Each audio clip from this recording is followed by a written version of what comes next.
Salam damai sejahtera, Jemaat GBI Gilgal yang dikasihi Tuhan. Saya sungguh berharap dan percaya bahwa dalam keadaan apapun saudara hari ini, kasih setia Tuhan dan kebaikan Tuhan bisa tetap saudara nikmati dan alami. Sebelum kita menerima pesan Tuhan, bagaimana kalau kita berdoa? Let us pray. Tuhan, dimanapun kami mengikuti online service hari ini, biar kami menerima pesan yang begitu pribadi yang datang daripada Tuhan. Apapun keadaan kami, bagaimanapun keadaan kami hari-hari ini Tuhan, kami berdoa biar kiranya firman-Mu yang menjadi pelita buat kaki kami dan terang buat jalan kami. Roh Kudus ambil alih waktu-waktu ke depan sehingga sungguh-sungguh setiap kami menerima melebihi sebuah informasi, tapi sebuah pewahyuan yang akan mengubahkan kehidupan kami menjadi semakin serupa seperti Kristus. Berfirmanlah, bersabdalah kepada setiap kami. Dalam nama Bapa, Anak, dan Roh Kudus, dalam nama Yesus Kristus Tuhan. Amin. Judul firman Tuhan hari ini adalah Rest in Suffering atau beristirahat dalam penderitaan. Siapkan catatan saudara. Mengapa Adam jatuh dalam dosa? Karena dia lupa mencatat. Kita hidup dalam dunia yang serba cepat. Perkembangan teknologi dan perubahan zaman terjadi dengan semakin cepat. Terlalu banyak kebisingan visual dan mental di sana-sini. Yang secara sadar atau tidak dapat membuat manusia menginginkan hal-hal yang lebih ini atau lebih itu. Lebih cepat misalnya. Sehingga semua yang lambat itu diartikan negatif. Mulai dari jaringan internet sampai kepada pemuasan keinginan. Maunya yang instant dan bukan delayed gratification. Proses dinilai kurang asik. Sehingga kesetiaan, kegigihan, dan komitmen menjadi sangat berharga hari-hari ini. Kita bisa terkondisi juga untuk mencari yang lebih kekinian, saudara. Takut kalau kudet alias kurang update akan dianggap kurang keren. Yang lebih estetis, sehingga yang ditaruh di post jangan sampai merusak keseluruhan feed. Juga yang lebih menghibur, sehingga semua yang dinilai membosankan kurang diberi perhatian. Media sosial pun seperti melatih kita untuk terlalu cepat menyimpulkan, saudara. Jangan salah tangkap, saudara, bahwa gak ada yang salah dengan media sosial. Asalkan kita punya tujuan dan filter atau saringan yang benar. Itu sebabnya 1 Korintus 6 ayat 12 mengatakan atau mengingatkan kita bahwa segala sesuatu diperbolehkan bagiku. Tetapi tidak semuanya berguna. Segala sesuatu diperbolehkan bagiku, tetapi aku tidak akan membiarkannya menguasai aku. Salah satu studi menunjukkan hubungan antara peningkatan penggunaan media sosial dan kenaikan tingkat depresi, kekhawatiran, kesepian, dan gangguan mengemudi, serta turunnya tingkat kepuasan hidup dan produktivitas. Saudara, ternyata melihat media sosial juga meningkatkan perasaan mudah tersinggung, cemas, dan tidak berdaya. Selain itu, dorongan untuk terus selalu tahu malah berkontribusi pada siklus penggunaan media sosial yang tidak sehat. Semakin banyak waktu yang dihabiskan seseorang di media sosial, semakin besar kemungkinan mereka merasa bahwa mereka melewatkan sesuatu yang kita lebih kenal dengan istilah FOMO, Fear of Missing Out. Yang kemudian akan dicoba ditanggulangi dengan aktivitas media sosial yang lebih banyak. Skor FOMO yang lebih tinggi membuat orang merasa tidak kompeten dan menurunkan ketersambungan atau konektivitasnya dengan orang lain secara signifikan. Nah, ada sebuah kondisi yang dikenal dengan istilah anhedonia, yaitu kesulitan untuk mengalami kesenangan, yang adalah salah satu aspek kunci dari depresi. Wow. Studi lain menyimpulkan bahwa anhedonia terkait langsung dengan penggunaan internet secara kompulsif atau berlebihan kecanduan aktivitas daring termasuk online shopping, dan kecanduan video game online. Ternyata setiap kali kita mendapat notifikasi di media sosial, otak kita merilis dopamin, yaitu hormon yang diproduksi otak saat kita merasa senang atau mendapat reward, yang memotivasi kita untuk mengulangi perilaku tertentu. Itu sebabnya saudara, tidak heran ketika kita berhadapan dengan hal-hal yang rumit, merepotkan, dan mengusik kenyamanan yang tidak merilis hormon dopamin atau the feel good hormone ini, kita dengan mudah melabelnya sebagai kesusahan. Lalu, bagaimana dengan penderitaan?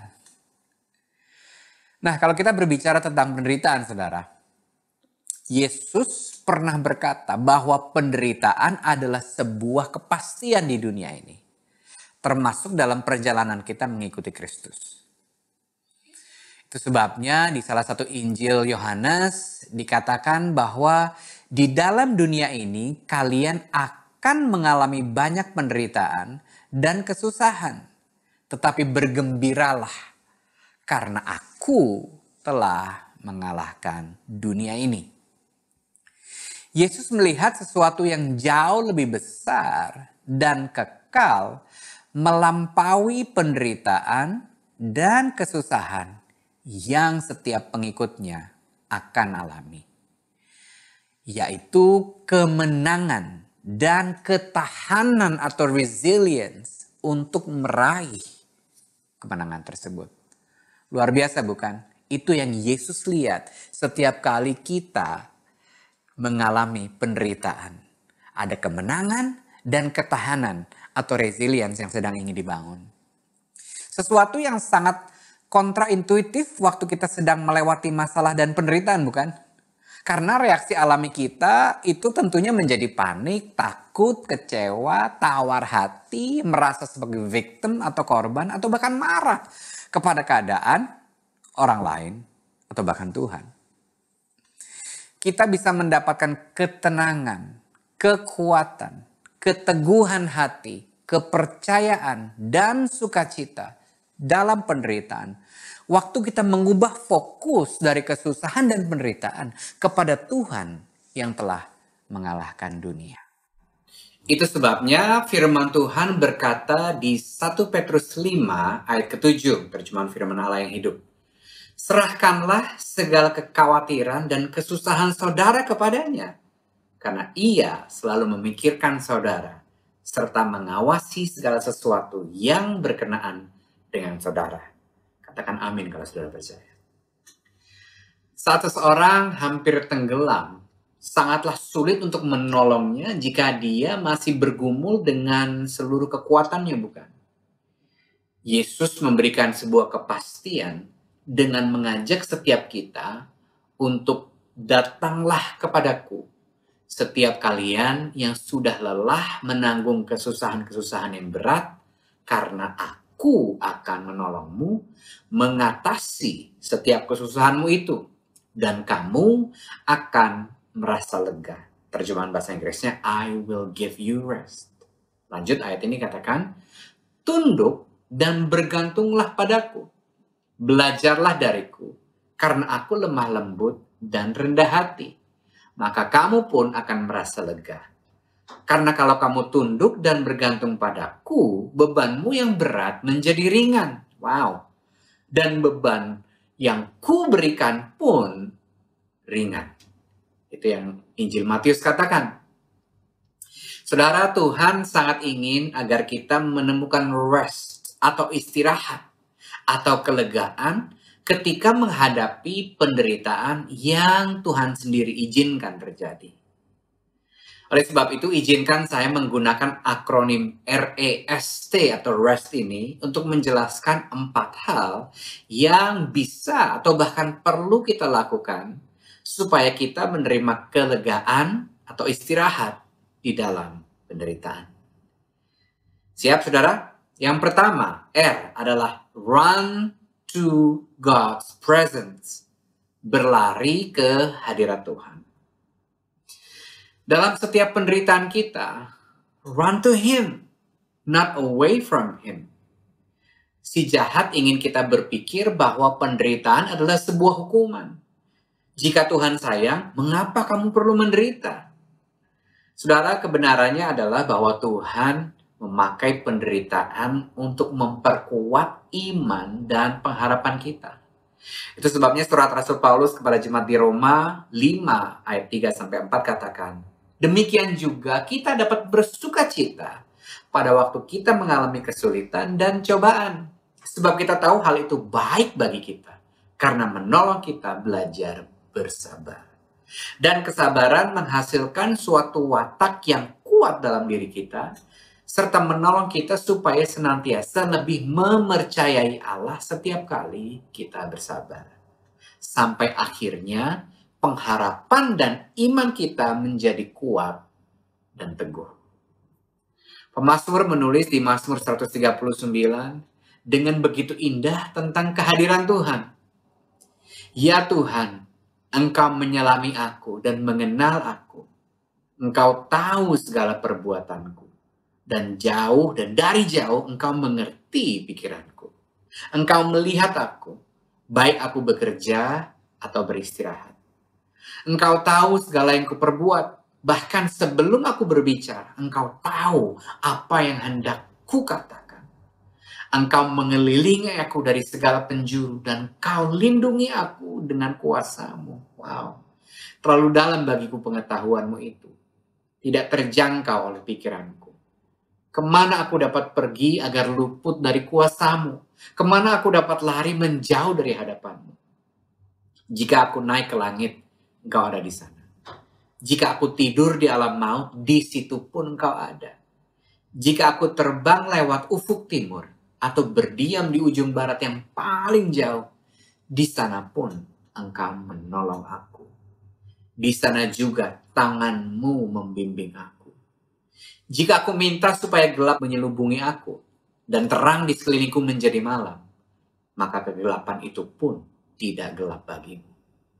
Malam itu terang seperti siang, dan gelap itu seperti terang. Saudara, hadirat Tuhan akan menyingkapkan kemanusiawian kita dan kebesaran Tuhan. Hadirat Tuhan mengondisikan kita untuk menjadi sadar akan karakter Tuhan melampaui kesadaran akan besarnya masalah atau terbatasnya diri kita. God conscious beyond self-conscious. Itu sebabnya setiap kali kita menaikkan pujian kepada Tuhan dengan tulus dalam hadirat Tuhan, ada sesuatu yang ilahi yang terjadi pada manusia batiniah kita. Teman saya, Pastor Siti Muhede, pernah berkata bahwa persepsi kita berubah ketika kita memandang ke Yesus dalam pengagungan dan penyembahan. So true. Ada kelegaan, saudara, dalam hadirat Tuhan. Itu sebabnya kita perlu selalu berlari ke hadirat Tuhan. Dan bukan menjauh dari Dia. Khususnya di dalam penderitaan. Yang kedua, agar kita bisa mengalami kelegaan dan istirahat dalam penderitaan, kita perlu experience God's love and peace. Alami kasih dan damai Tuhan. Semakin kita berusaha untuk menjalani penderitaan dengan kekuatan kita sendiri, semakin sulit untuk kita mengalami kasih dan damai Tuhan yang firman Tuhan katakan melampaui segala akal. Justru di dalam penderitaanlah biasanya kita merasakan kasih dan damai Tuhan bekerja dengan sangat kuat, yang pada akhirnya menghasilkan ketenangan dan kelegaan bagi kita. C.S. Lewis puts it in a paradox. God whispers to us in our pleasures, speaks in our conscience, but shouts in our pains.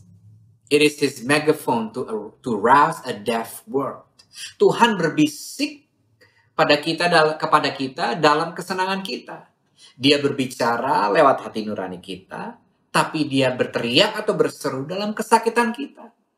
Itu adalah pengeras suaranya untuk membangkitkan dunia yang tuli. Nah, izinkan saya mengulangi surat dari Rasul Paulus kepada jemaat di Roma tadi. Roma 5 ayat 3-5.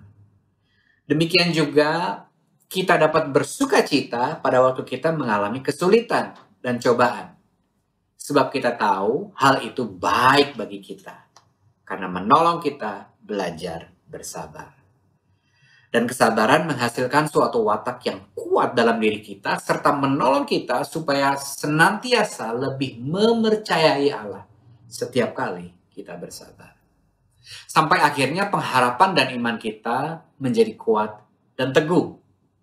Lalu Rasul Paulus melanjutkan di ayat yang kelima. Kalau sudah begitu, apapun yang terjadi, kita dapat hidup dengan tabah. Karena kita tahu bahwa segalanya baik. Kita menyadari betapa besar kasih Allah kepada kita. Dan kasih ini kita rasakan dalam segenap diri kita. Karena Allah telah memberikan Roh Kudus untuk memenuhi hati kita dengan kasih-Nya. Selain dengan kasih-Nya, Tuhan ingin memenuhi hati dan pikiran saudara dan saya dengan damai sejahtera yang melampaui segala akal manusia. Filipi 4 ayat 6 dan 7 berkata demikian. Janganlah khawatir tentang apapun, tetapi berdoalah untuk segala sesuatu. Sampaikanlah permohonanmu kepada Allah dalam doa dan jangan lupa bersyukur. Dengan demikian, ketenangan dalam perlindungan Allah yang kita terima karena bersatu dengan Kristus Yesus akan menjadi seperti pengawal yang akan selalu menjaga hati dan pikiran. Ketenangan atau damai sejahtera yang Tuhan sendiri itu berikan melebihi segala pengertian manusia. Saudara, biasanya kita akan lebih sering atau lebih sungguh-sungguh berdoa dan berseru kepada Tuhan waktu sedang mengalami penderitaan. Ayo, jujur, benar nggak?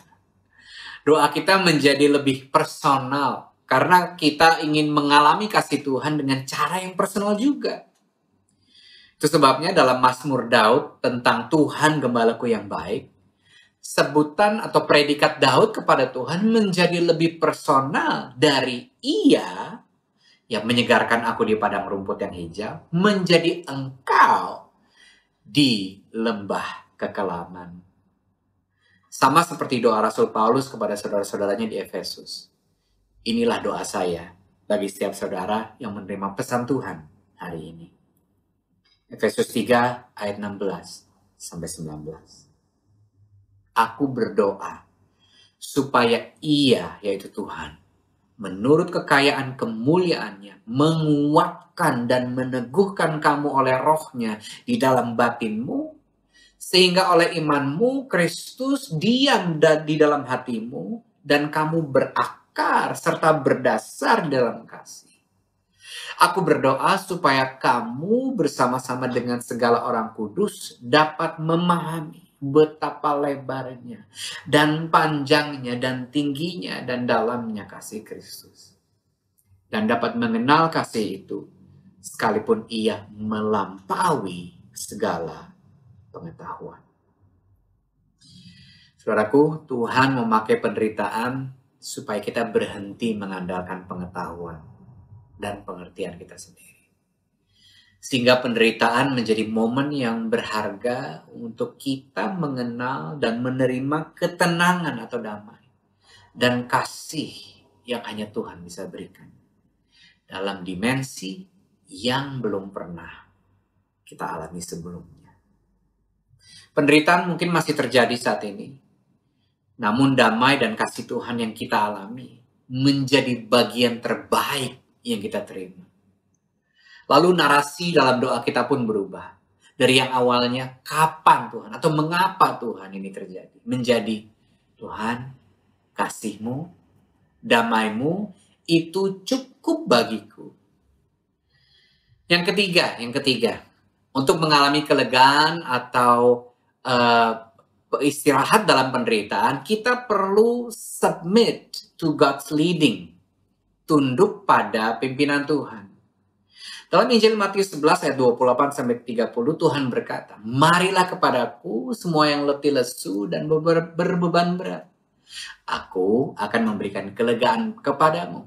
Pikulah kuk yang kupasang dan belajarlah padaku karena aku lemah lembut dan rendah hati. Dan jiwamu akan mendapat ketenangan. Sebab kuk yang kupasang itu enak dan bebanku pun ringan." Saudara, waktu kita datang kepada Tuhan, kita berharap Dia akan menyingkirkan kuk. Karena jika kita sudah letih, lesu, apalagi berbeban berat, hal terakhir yang kita ingin dengar dari Tuhan adalah untuk memikul kuk yang lainnya, bukan? Kuk adalah kayu lengkung yang biasanya dipasang di bagian tengkuk 2 ekor lembu atau kerbau untuk mereka bisa menarik bajak. Versi bahasa Inggris dari ayat ini menjelaskan dengan begitu indah dan sangat kontekstual. Saya akan ambil dari terjemahan The Message Bible yang katakan demikian. Are you tired, worn out, burned out on religion? Come to me, kata Tuhan. Get away with me and you will recover your life. I will show you how to take a real rest. Walk with me and work with me. Watch how I do it. Learn the unforced rhythms of grace. I won't lay anything heavy or ill-fitting on you. Keep company with me, and you'll learn to live freely and lightly. Saya akan terjemahkan buat kita. Apakah kamu lelah? Habis tenaga? Capek dengan agama? Datang kepadaku. Pergi bersamaku dan hidupmu akan pulih. Aku akan tunjukkan cara untuk benar-benar beristirahat. Berjalanlah denganku. Bekerja samalah denganku. Lihat bagaimana aku melakukannya. Pelajari ritme kasih karunia yang tidak aku paksakan. Aku tidak akan memasangkan sesuatu yang berat atau yang tidak sesuai kapasitasmu. Wow. Tetaplah bersamaku, kata Tuhan. Maka kamu akan belajar untuk hidup dengan lepas dan ringan. What a promise. What a promise. Tuhan mau saudara dan saya beralih dari kuk yang kita atau orang lain pasangkan atas kita kepada kuk yang Tuhan sendiri pasang dengan 2 tujuan. Yang pertama yaitu agar kita bisa mengikuti pimpinan atau tuntunan Tuhan. Dan yang kedua, kuk ini dipasang supaya Dia atau Tuhan bisa memikul kuk itu bersama-sama dengan kita. Itu sebabnya dikatakan sehingga kuk itu pun terasa ringan. Nah, ayat berikutnya yang akan saya berikan pada saudara diambil dari Injil Lukas pasal ke-9, ayat yang ke-23 tentang mengikut Kristus or following Jesus. Anyone who intends to come with me has to let me lead. You're not in the driver's seat. I am. Don't run from suffering. Embrace it. Follow me and I'll show you how. Saya akan terjemahkan buat saudara. Setiap orang yang ingin ikut dengan aku harus membiarkan aku yang memimpin. Bukan engkau yang memegang kemudi. Aku. Jangan lari dari penderitaan. Rangkul itu. Ikuti aku. Dan aku akan menunjukkan caranya. Wow. Oleh karena itu saudara, Yesus juga menambahkan, belajarlah daripadaku, karena aku lemah lembut dan rendah hati, dan jiwamu akan mendapatkan ketenangan. Berhentilah sombong dan keras hati, maka jiwamu akan damai. Amin saudara. Yang terakhir, yang keempat, agar kita bisa mengalami kelegaan dan istirahat dalam penderitaan, kita perlu trust God's heart. Percaya hati Tuhan. Sangat manusiawi jika dalam penderitaannya manusia mempertanyakan rencana dan jalan Tuhan. Namun Tuhan tidak terintimidasi dengan keraguan-keraguan saudara dan saya. Adalah sebuah usaha yang sia-sia untuk mencoba mengerti cara Tuhan bekerja. Karena kita adalah manusia dan hanya Tuhan yang adalah Tuhan. Usaha untuk mengerti Tuhan sebenarnya menurut saya adalah usaha untuk memegang kendali atas hidup kita sendiri. Dan bila kita bisa mengerti setiap rancangan Tuhan, tentunya tidak perlu iman, bukan? Charles Spurgeon pernah berkata demikian dalam salah satu khotbahnya. Dan ini luar biasa menurut saya. Orang duniawi memberkati Tuhan ketika mengalami kelimpahan.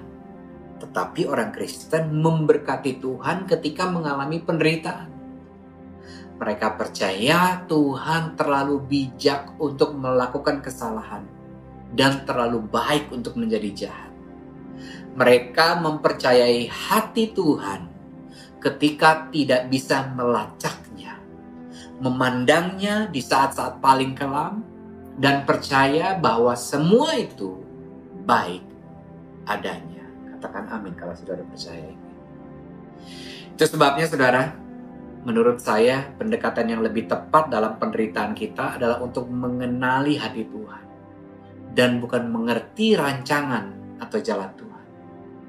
Dan kita belajar mengenali hatinya melalui perkataannya. Itu sebabnya Yeremia 15 ayat 16 katakan demikian. Apabila aku bertemu dengan perkataan-perkataanmu, perhatikan ada jamak di situ, maka aku menikmatinya. Terjemahan aslinya katakan aku memakannya. Firman-Mu secara tunggal, singular, itu menjadi kegirangan bagiku dan menjadi kesukaan hatiku. Sebab nama-Mu telah diserukan atasku ya Tuhan, Allah semesta alam.